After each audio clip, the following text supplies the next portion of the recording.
Esta é uma questão muito prática e que tem a ver com a aparência do crente neste mundo ímpio. Em grande medida, a tatuagem é bastante popular. Muitos jovens têm tatuagem nos braços e em outras partes do corpo. É mais difundido do que nunca. Certamente chama atenção para os portadores dessas marcas. Alguns crentes, em seus dias não salvos, se tatuaram, mas agora se arrependem, pelo menos deviam se arrepender profundamente de tê-los feito. Certamente é contrário ao caráter cristão que alguém, salvo pela graça de Deus, deseje que isto seja feito. O que fazemos com nossos corpos, o que colocamos em nossos corpos, para onde levamos os nossos corpos e o que deixam fazer com os nossos corpos é mais importante do que imaginamos. O corpo do crente foi comprado por um preço e pertence a Deus. É isto que a Bíblia afirma. Não podemos fazer o que gostamos com nossos corpos. Deus ordena que o crente seja santo. Esta santidade, sem dúvida, começa no espírito humano, pelo Espírito Santo, mas ele progride, afetando a nossa alma e afetando o nosso corpo. É um conjunto. É isto que Paulo diz em 1 Tessalonicenses, capítulo 5, versículo 13. Há uma escritura útil sobre o assunto de tatuagem e piercing. Em Levítico capítulo 19, versículo 28, nós lemos: Não fareis cortes na vossa carne pelos mortos, nem imprimireis marcas em vós, eu sou o Senhor. A primeira parte deste versículo diz que não deveria machucar o corpo como forma de lamentar os mortos, e a segunda parte diz que não deveriam fazer marcas no corpo como os povos à sua volta. A primeira refere-se à pessoa se cortando em luto pelos mortos. Este era um rito pagão. Nada deveria ser feito a não ser o que falava de submissão ao seu Deus e santa confiança nele. Israel deveria ser um povo santo. Fica claro a partir desta referência que Deus ficava descontente com tal ato no corpo feito por um israelita. Mas a pergunta é, deveria ser diferente hoje? Alguns podem argumentar que as proibições em Levítico capítulo 19 não são para o presente, pois pertence à lei. Mas importantes princípios morais estão embutidos neste capítulo. Se nós os ignoramos, é por nossa conta e risco. Quão diferentes do apóstolo Paulo, em Gálatas capítulo 6, versículo 17, que escreveu: Trago em meu corpo as marcas do Senhor Jesus. Ao contrário das marcas auto-infligidas de um israelita desobediente, essas marcas de sofrimento eram cicatrizes de consagração a Cristo. Sem dúvida, o crente não deve ter esse desejo, um desejo que o mundo tem. Ele tem outras coisas para se ocupar do que estar ocupado com esta vaidade e esta perversidade.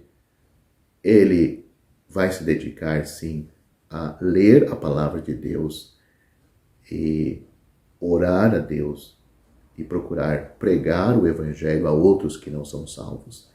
Pessoas que estão muito ocupadas com a sua aparência corporal, sem sombra de dúvida, a sua aparência espiritual deve estar muito mal, se não nas trevas.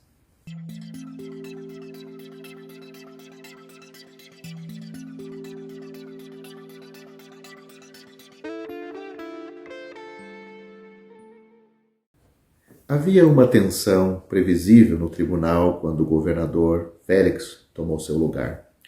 Uma jovem judia, no final da adolescência, sentou-se ao lado dele e olhou com interesse para o prisioneiro sereno.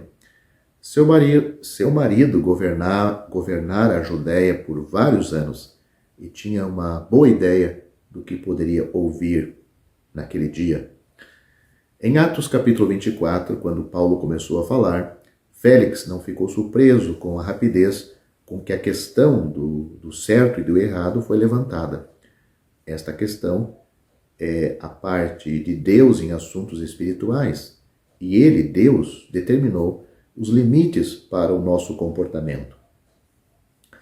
O pecado ocorre quando empurramos os limites divinos, quando fazemos as coisas do meu jeito.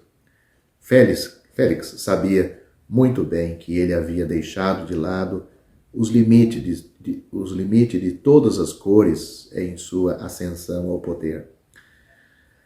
Então, Paulo falou de autocontrole, temperança para Félix. Essa é a nossa parte. Respondemos aos limites e determinamos nossas ações e restrições, se houver. Félix não era conhecido pela contenção. Ele simplesmente fazia o que queria.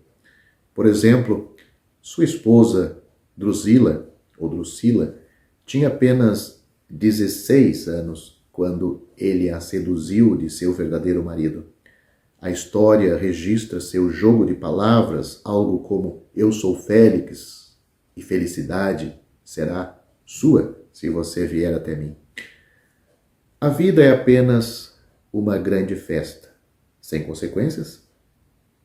Paulo passou para mais um tópico em relação a Félix quando falava com ele. Ele falou do julgamento por vir, porque julgamento não é imediato. A apatia, como uma erva daninha, cria raízes neste solo da paciência de Deus. Deus não trata com o pecador já de imediato.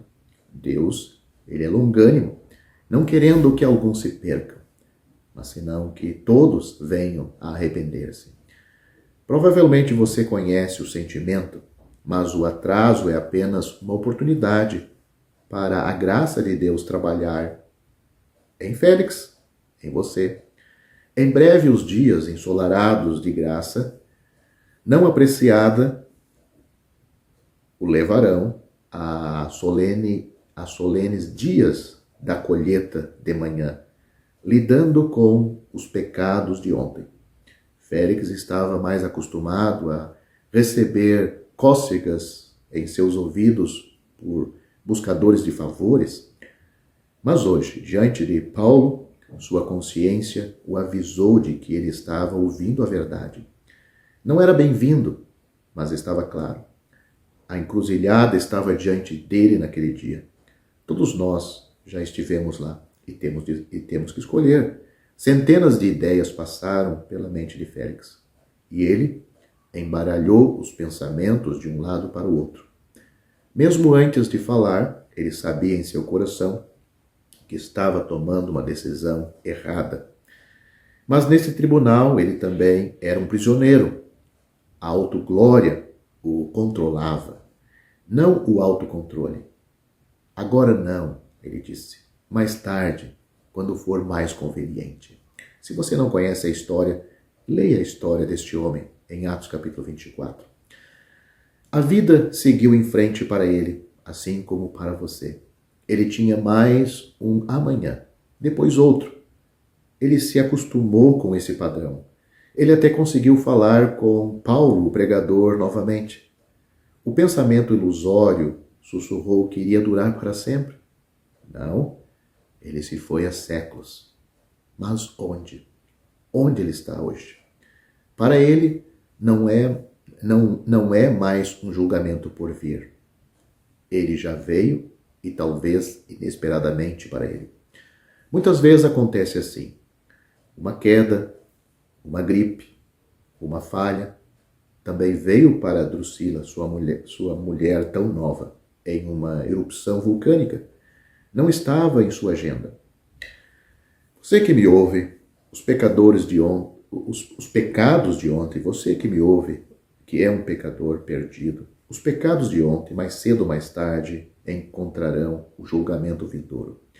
Seria muito melhor encontrar primeiro a graça de nosso Senhor Jesus Cristo para resolver este assunto dos seus pecados, para você receber dele o perdão.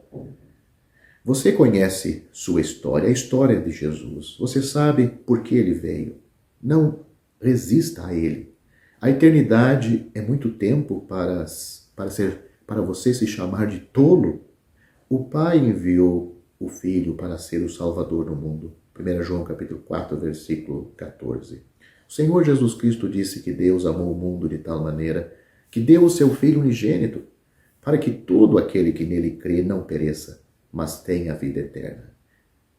Deus enviou seu Filho ao mundo não para que condenasse o mundo, mas para que o mundo fosse salvo por ele. Quem crê nele não é condenado, mas quem não crê já está condenado. Portanto, você não está numa posição em que tem tempo para deixar o assunto para mais tarde. Você está numa situação de condenado. Condenado ao inferno. Isto está em João capítulo 3, a partir do versículo 16. Você pode ler com paciência, calma. Mas não tem muito tempo. Leia o mais rápido possível e busque a sua salvação. Como Félix, ele já deixou esta vida. Bem provável sem a salvação, porque ele adiou o assunto e nunca lemos mais dele buscando a salvação, buscando o assunto para tratar da salvação.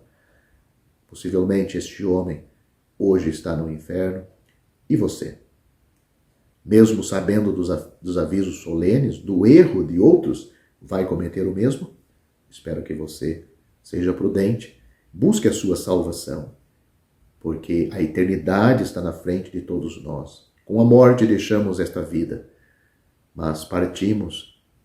A verdadeira pessoa, o corpo é sepultado com a morte, mas a verdadeira pessoa, a alma, o espírito que habitou este corpo, eles vão para a eternidade, para um de dois destinos, o céu ou o inferno. Os salvos vão para o céu, os não salvos vão abrir os seus olhos no inferno. Qual será o seu lugar na eternidade? Ao findar o labor desta vida, quando a morte ao teu lado chegar, que destino há de ter a tua alma? Qual será no futuro